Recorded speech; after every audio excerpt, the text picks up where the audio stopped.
젊었을 때, 어렸을 때, 또 무엇인가를 한창 이루려고 할 때는 내 손에 무엇인가가 쥐어져야만이, 어깨에 무엇인가를 듬직하게 짊어져야만이 이게 인생 사는 것이다, 무엇인가를 누리고 사는 것이다. 그런데 점점 나이가 들고 또 인생의 중년기를 지나서 화공기에 접어들다 보니까 지혜가 생깁니다. 아, 세상 사는 것은 이것이구나. 자꾸만 무엇인가를 짊어지고 머리다 이고 끼고 사는 것이 그게 지혜가 아니라 다 내려놓는 것, 하나 둘씩 내려놓는 것이, 그것이 하나님의 은혜요, 그것이 바로 하나님께서 우리를 부르실 때에 이 땅에서 말하나다 아멘 주 예수여 오시옵소서라고 준비할 수 있는 인생의 지혜인 것을 깨닫게 됩니다. 이 시간에 오신 여러분들, 또 한 분 한 분마다, 아니요, 한 분도 여러 상황과 여러 또 환경이 다 다를 겁니다. 그러나 이 모든 것을 극복할 수 있는 그런 근본적인 힘과 지혜는 무엇이겠습니까? 그것은 바로 하나님께서 우리 각자에게 형편과 처지를 아시는 하나님께서 베푸시는 은혜인 줄로 믿습니다.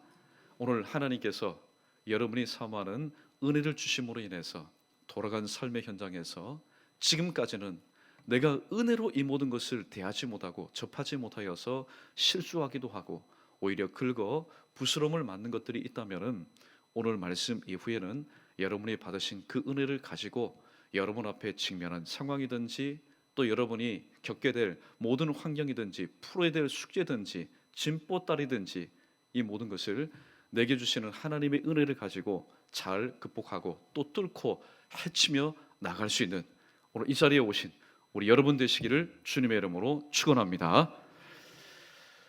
지난 시간의 말씀을 잠깐 요약합니다. 한 사람에게 두 아들이 있었습니다. 정말로 귀한 두 아들이죠.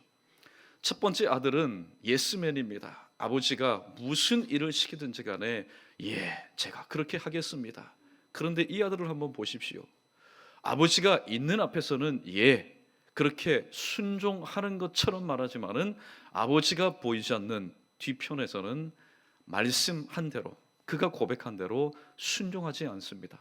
불순종의 아들이었습니다. 반면에 둘째 아들은 아버지가 무엇을 하든지 간에 일단은 아니요라고 대답합니다. 그 아버지가 속에서 불이 나죠. 한 번이라도 예라고 말하면은 기분이라도 좋을 텐데 한 번도 앞에서는 예라고 대답해 본 적이 없는 아들입니다. 그런데 가만히 들려오는 소식을 들어보니까 둘째 아들은 앞에서는 아니오라고 못을 박아놓고 뒤에 가서는 그래도 나름대로 뉘우침이 있고 깨달음이 있고 후회함이 있고 회개함이 있어서 순종하였다라는 사실입니다. 이에 누가 아버지의 뜻대로 하였느냐? 주님이 묻습니다. 이구동성으로 대답합니다. 둘째 아들이 아니겠습니까? 아버지의 뜻에 대해서 요한복음 6장 29절은 이렇게 소개합니다. 예수께서 대답하여 가라사대 아버지의 보내신 일을 믿는 것이 하나님의 일이다. 믿는다면은 순종하겠지요. 마다들이 비유로 되는 대제사장들과 바리새인들은 세례 요한을 그들은 믿지 않았습니다. 세례 요한을 믿지 않으니 세례 요한이 증가하는 예수 그리스도를 믿을 수가 없었던 것입니다. 믿지 못하는 자의 말을 어떻게 순종할 수 있겠습니까? 그러므로 대제사장들과 바리새인의 삶은 주님 보실 때에 온통 마다들과 같이 불순종의 그런 삶의 모습이었습니다. 반면에 둘째 아들로 비유되는 죄인들과 이 세리들은 세례 요한뿐만이 아니라 예수님의 말씀을 그들은 믿었습니다. 세례 요한이 증가하는 말씀을 믿었습니다. 그런데 얼마 후에 세례 요한이 증가하는 이가 그들 눈앞에 나타났습니다. 육성으로 말씀을 하였습니다. 말씀도 들었습니다. 어떤 이는 손을 잡는 이도 있었을 것입니다. 어떤 이는 그 주님 품 안에 안긴 이도 있었을 것입니다. 그 주님의 말씀을 그들은 믿었고 믿은 결과 말씀대로 순종하는 삶을 살았습니다. 한편 너희보다 먼저 하나님의 나라에 들어가리라, 예수님께서 좀 이해가 되지 않는 말씀을 합니다. 그렇다면은 죄인과 이 세리들은 먼저 들어간다면은 그러면은 대제사장과 바리새인들은 나중에도 들어갈 수 있는 가능성이 있지 않겠느냐. 그러나 마태복음 25장 10절 말씀, 이 슬기로운 다섯 처녀가 신랑과 함께 들어간 뒤에 어떤 일이 일어났냐면은 문이 닫혀버렸다고 얘기하고 있습니다. 그 문은 언제든지 자동문이 아닙니다. 들어가고 싶을 때 누르면은 또 열리고 또 열리는 문이 아닙니다. 한번 닫힌 문은 더 이상 열리지 않았습니다.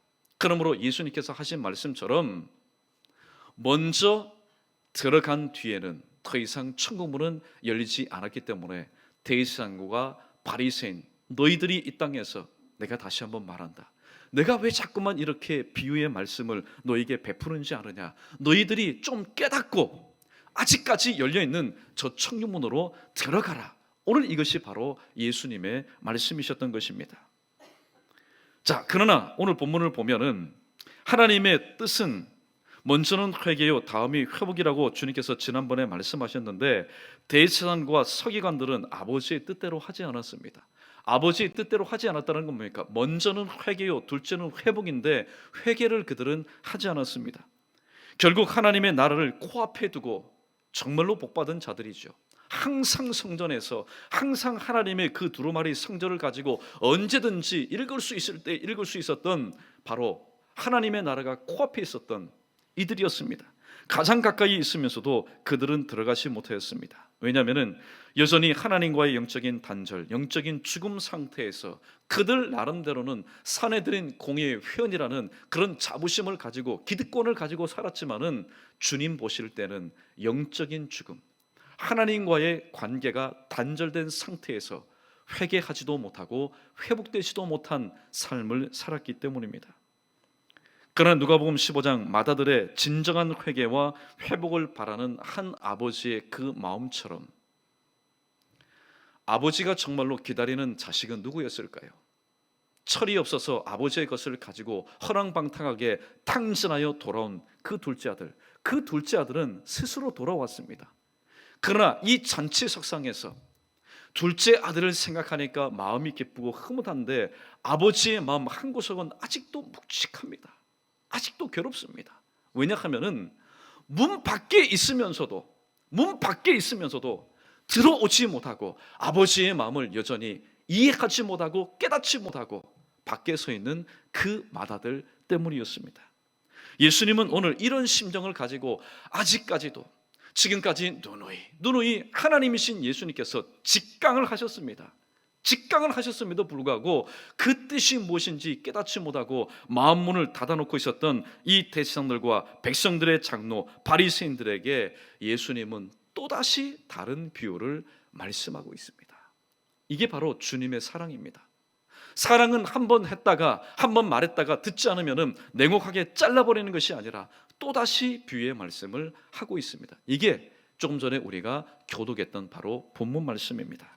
오늘 본문을 중심으로 우리 따라해 보겠습니다. 하나님의 사랑을 외면한 인생이라는 제목으로 말씀을 전하겠습니다. 우리 33절로 36절까지의 말씀 우리 다시 한번 읽어보겠습니다. 33절로 36절입니다. 시작.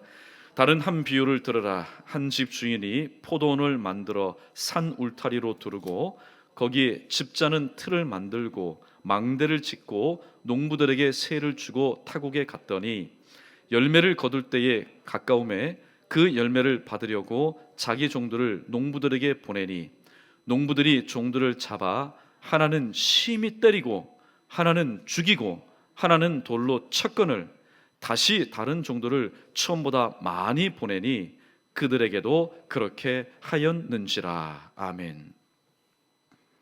한 주인이 온 정성을 다해서 자기의 모든 역량을 총동원 해서 포도원을 만듭니다. 그리고 산 울타리로 두릅니다. 그리고 집 짜는 구유를 만들고 또 망대를 높이 세웠습니다. 그리고 주변에 있던 농부들에게 세를 주고 먼 타국에 갔습니다. 이후 때가 되어서 그 실과를 받기 위해서 자기 종들을 농부들에게 보내었습니다. 여기에서 그 실과는 어떤 실과일까요? 도대체 어떤 실과를 이 주인은 그렇게 기다렸을까요? 우리는 누가복음 13장 6절로 9절과 또 마태복음 3장 8절 말씀을 통해서 이 주인이 그토록 원하였던 그 멀리 가서도 잊지 못하고 기다렸던 그 실과가 무엇인지를 발견하게 됩니다. 먼저 누가복음 13장 6절로 9절 자막 함께 읽겠습니다. 시작. 이에 비유로 말씀하시되 한 사람이 포도원에 무화과나무를 심은 것이 있더니 와서 그 열매를 구하였으나 얻지 못한지라. 가온직에 이르되 내가 3년을 와서 이 무화과나무에 실과를 구하되 얻지 못하니 찍어버리라. 어찌 땅만 버리느냐. 대답하되 주인이여 금년에도 그대로 두소서.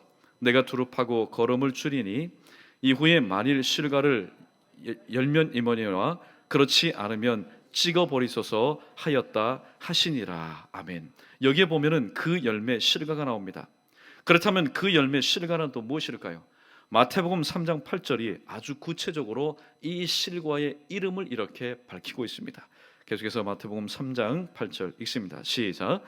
그러므로 회개에 합당한 열매를 맺고. 아멘. 아멘이십니까? 그 열매는 어떤 열매일까? 회개에 합당한 열매였습니다.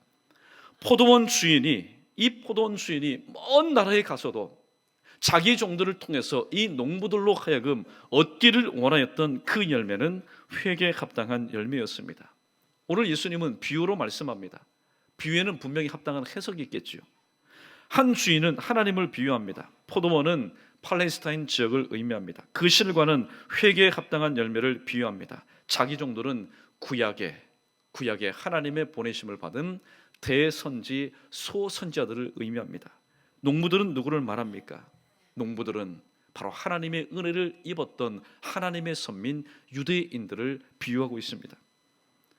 하나님이 하나님 말씀에 불순종하여 사는 이 유대인들에게 하나님의 선제를 통해서 회개의 메시지를 시대마다 상황마다 하나님은 보내셨습니다.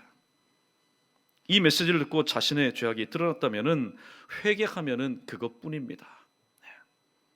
예수님의 말씀입니다. 하루 7번 와가지고 용서를 만약에 구하면은 용서해라.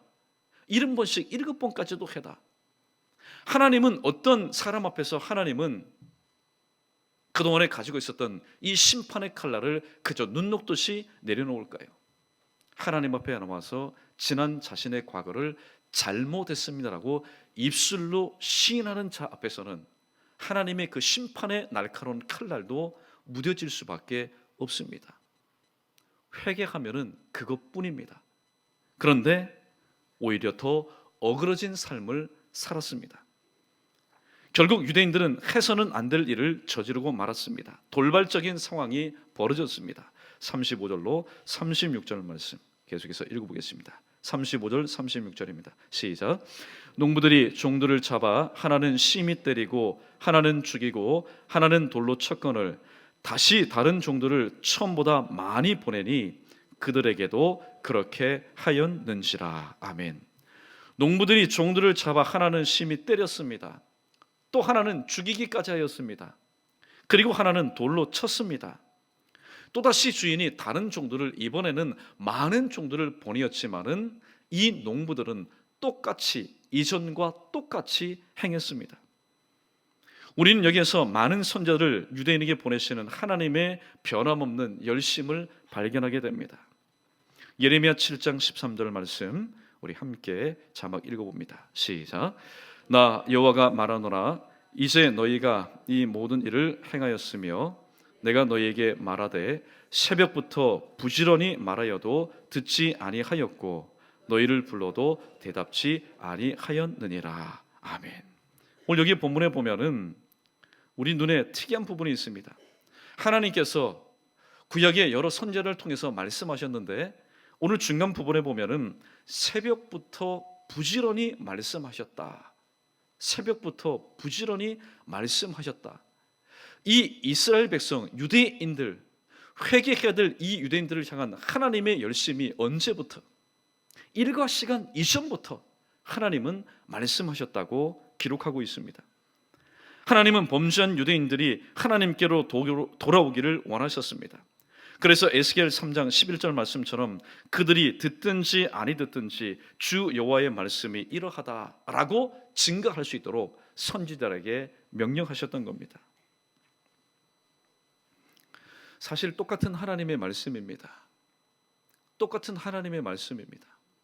그런데 그 하나님의 말씀이 내 삶이 지금 고난 가운데 있고, 내가 지금 전쟁 중에 있고, 내가 지금 부족함 가운데 있고, 궁핍함 가운데 있고, 모자람 가운데 있고, 어려움 가운데 있을 때에 똑같은 평상시에 읽었던 말씀이지만은 그 말씀은 액면 그대로 내게 주시는 말씀으로 피부로 와닿습니다.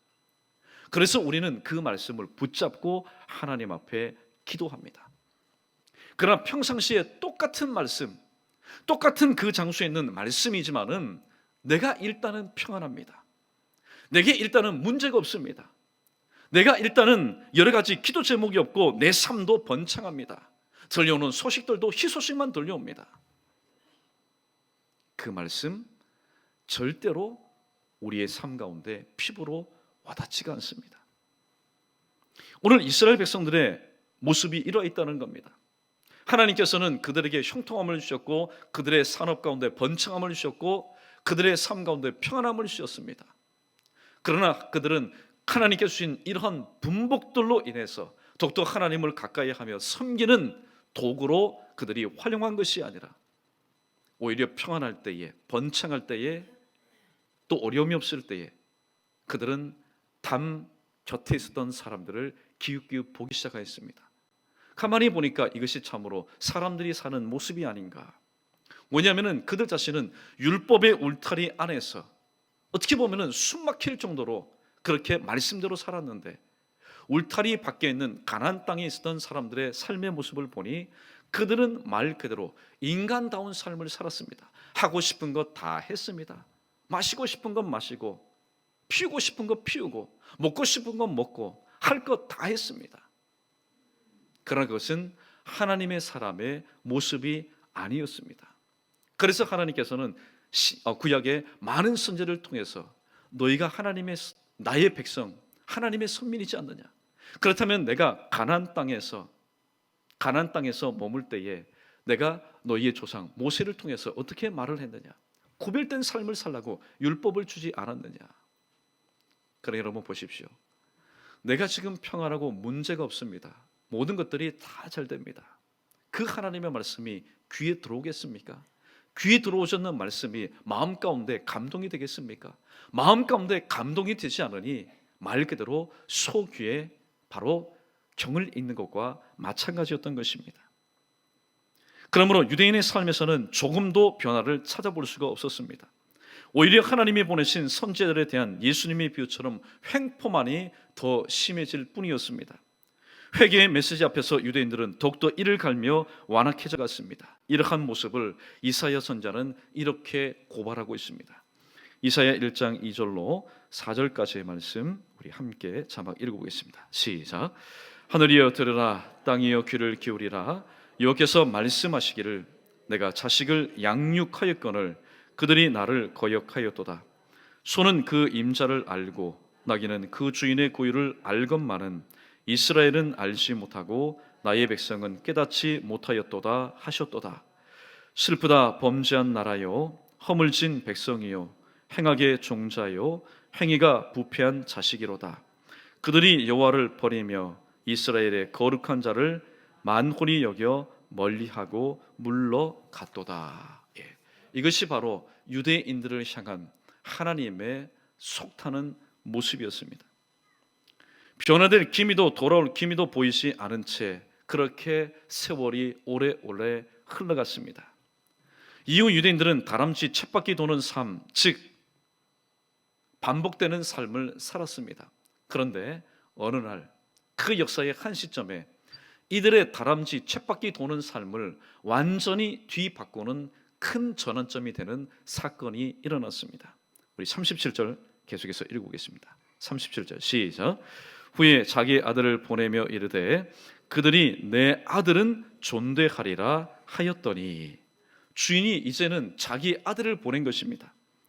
여기서 자기 아들은 예수 그리스도를 의미하고 보냈다라는 것은 성육신의 사건을 의미합니다. 아들을 존대하리라는 이유에서입니다. 왜냐하면 바로 하나님 보실 때에 하나님의 독생자 예수 그리스도는 만왕의 왕이었고 바로 죄인들을 구원할 구원주이셨기 때문입니다. 그러나 마음문이 여전히 닫혀있던 이 대장들과 백성들의 장로들은 하나님이신 예수님을 그들은 눈으로 보고도 믿지 못했습니다. 눈으로 보고도 믿지 못했습니다. 하나님의 음성을 듣고도 하나님의 말씀으로 그들은 순종하지 않았습니다. 오히려 더욱더 핍박하였습니다. 하나님을 향해서 내 아버지라고 말할 때에, 내가 그의 아들이라고 말할 때에 그들은 신성모독에 해당하는 죄명을 씌워서 예수님을 죽이려는 음모를 꾸몄습니다. 조금 전에 읽었던 37절이 예수님의 성육신을 다룬 구절이라면 이어지는 38절 말씀은 예수님의 고난당하심의 말씀을 소개하고 있습니다. 38절 계속해서 있습니다. 시작. 농부들이 그 아들을 보고 서로 말하되 이는 상속자니 자 죽이고 그의 유산을 차지하자 하고. 아멘. 예수님은 하나님의 아들이라는 신성모독에 해당되는 죄를 지었다고 해서 산에 들인 공회로부터 정죄를 당하였습니다. 그리고 영적인 파파라치들로부터 사역의 현장마다 그것이 죄명이 되었고, 그래서 고난과 핍박을 받았습니다. 예수님의 고난당하심에 대해서 사도 요한은 요한복음 1장 5절에서 단 한 말씀으로 간단하게 요약하고 있습니다. 빛이 어둠에 비치되 어둠이 깨닫지 못하더라. 빛이 어둠에 비치되 그 어둠이 깨닫지 못하더라. 깨달았다면 영접하였을 겁니다. 죄인과 세리들처럼. 그러나 유독 하나님의 선민인 이 유대인들 중에 자칭 자신을 어둠이라고, 그리고 그 어둠의 기득권을 내려놓기 싫어했던 대제사장들과 백성들의 장로들과 바리새인들은 빛으로 오신 예수님을 그들은 싫어했습니다. 왜냐하면 자신의 어둠을 드러내며 또 그 기득권을 허무는 바로 반항하로 여겨졌기 때문입니다. 그러나 오늘 38절 말씀에서 우리가 눈여겨보아야 될 부분이 있는데, 그것은 바로 이 농부들이 지금 착각을 해도 큰 착각을 하고 있다는 사실입니다. 이는 대제사장들과 서기관들의 큰 오해를 의미하고 있습니다. 무엇입니까? 이는 상속자니 자 죽이고 그의 유산을, 개역 한글판에 그의 유업을 우리가 차지하자. 세상의 원리라면 맞는 얘기입니다. 내가 마음에 들지 않습니다. 근데 그가 가지고 있는 유업, 그 땅, 그 재산 내 것으로 취하고 싶습니다. 약육강식입니다. 내가 그를 힘으로 누르든지 권세로 누르든지 또 세상의 법으로 해서 누르든지 빼앗으면 그것은 내 것이 되는 겁니다. 세상의 원리라면 맞는 얘기입니다. 그러나 그것이 세상의 유업이 아니라 하나님의 유업이기 때문에 세상의 원리를 가지고 아무리 동서사방에서 접근해서 그것을 취하고자 한다 할지라도 도무지 취할 수 없는 것입니다. 이에 대해서 바울은 본문의 농부들이 그리고 대제사장들과 바리새인들이 왜 하나님의 유업을 차지하지 못하는지에 대해서 오늘 고린도전서 6장 8절로 10절 말씀에서 이와 같이 밝히고 있습니다. 자막에 뜬 말씀 우리 함께 읽습니다. 시작. 너희는 불의를 행하고 속이는구나. 그는 너희의 형제로다. 불의한 자가 하나님의 나라를 유업으로 받지 못할 줄을 알지 못하느냐. 미혹을 받지 말라. 음행하는 자나 우상 숭배하는 자나 간음하는 자나 탐색하는 자나 남색하는 자나 도적이나 탐욕을 부리는 자나 술 취하는 자나 모욕하는 자나 속여 빼앗는 자들은 하나님의 나라를 유업으로 받지 못하리라. 아멘. 거두절미하고 한마디로 바리새인과 또 대제사장들은 불의를 하였던, 하나님의 의와는 반대의 삶을 살았던 불의한 자들이었기 때문에 그들이 아무리 결의하고 가하시면 이하시오 100% 예 했다 할지라도 이 주님의 유업, 하나님의 유업을 그들이 차지할 수 없었던 겁니다. 유업이라는 것은, 유산이라는 것은 그것을 받을 만한 자가 받기에 합당할 때만이 주어지는 것이기 때문입니다. 아무리 내 손에 쥐어진들 보십시오. 세상에도 그렇지 않습니까? 재물이든지 혹은 유산이든지 간에 그것을 내 손에 쥐어지고 있다고 해서 그 사람이 누리는 것이 아닙니다.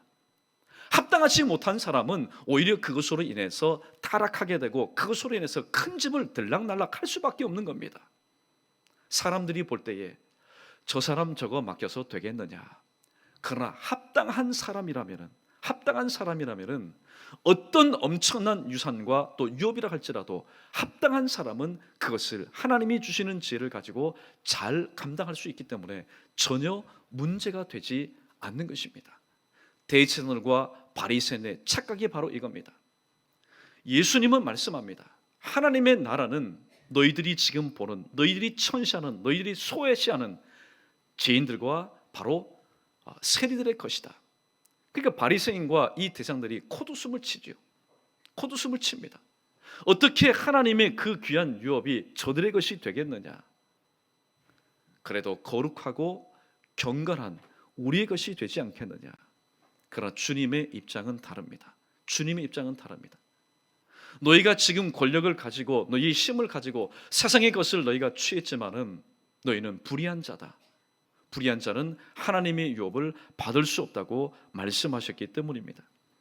대제사장들과 바리새인들은 불의한 자였으므로 하나님의 나라 유업과는 거리가 먼 자들이었습니다. 반면에 죄인들과 세리들이 하나님 나라에 합당한 자였던 이유가 무엇일까요? 팔복 말씀을 통해서 우리는 네 가지를 짚어볼 수 있습니다. 먼저 그들은 심령이 가난한 자였기 때문입니다. 심령이 가난한 자가 받는 복이 무엇입니까? 천국이 저희 것이며, 두 번째 그들은 애통하는 자였습니다. 세 번째 그들은 의에 줄이고 목마른 자였습니다. 의를 사모하는 자들이었습니다. 마지막 의를 위하여 핍박받는 자들이었기 때문입니다.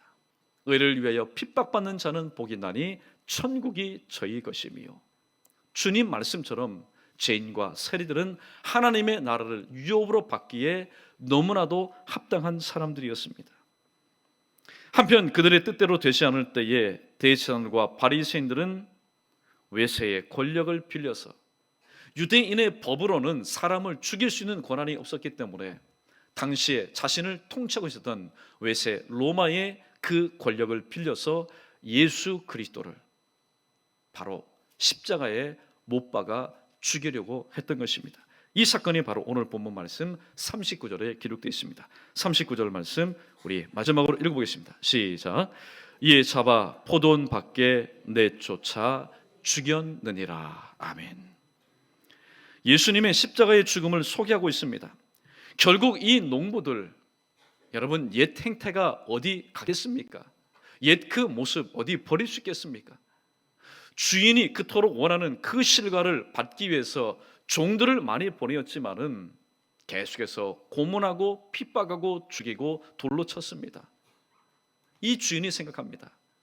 그래도 내 아들이라면은 그들이 존대하지 않겠느냐. 그러나 하나님의 그 기쁘신 뜻과는 거리가 멀게 농부들은 결국에 바로 그 아들, 주인의 아들마저, 하나님의 아들이신 예수 그리스도마저 십자가에 못 박아 죽였던 것입니다. 예수님을 빌라도의 공권력을 빌려서 십자가에 못 박혀 죽게 하였습니다. 이 부분에서 우리가 기억할 것은 자기 아들, 즉 예수 그리스도는 누구냐는 겁니다. 우리 요한복음 3장 16절 자막 떴지만은, 자, 저를 보십시오. 자, 저를 한번 보십시오.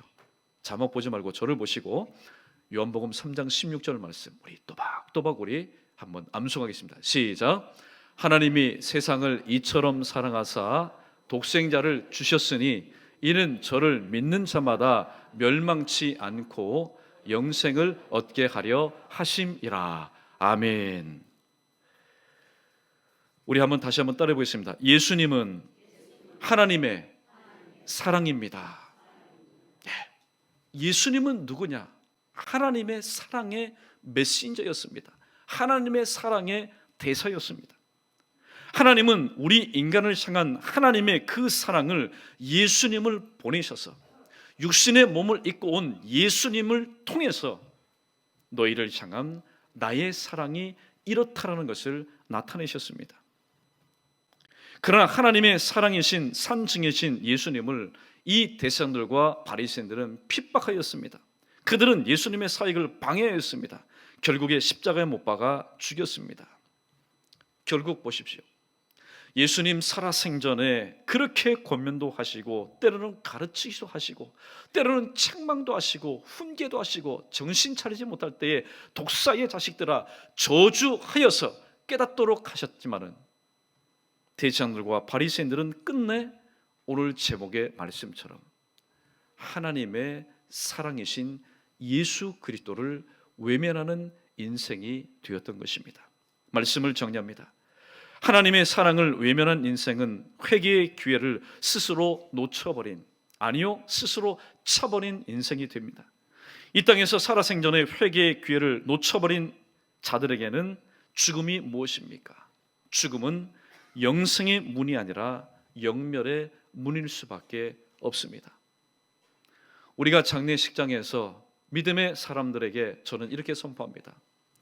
우리 믿음의 사람들에게 있어서 죽음이라는 것, 이 장례라는 것은 영원한 이별이 아닙니다.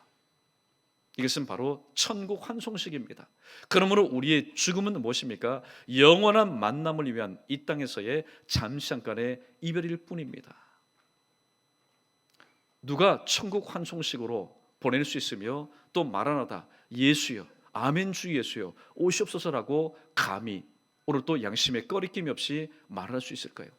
그것은 하나님께서 내게 허락하신 생애 동안 이 회개의 기회를 꼭 붙잡고 하나님께서 오늘 나를 통해서 그토록 받기를 원하시는 그 실과 그 열매를 나의 이 두 손을 통해서 올려드리는 사람에게 회개의 기회는 유효하게 되며 그는 죽음 이후에 영멸의 문으로 가는 것이 아니라 영생의 문을 통해서 하나님 품 안에 안기게 된다는 사실을 말씀하고 있습니다.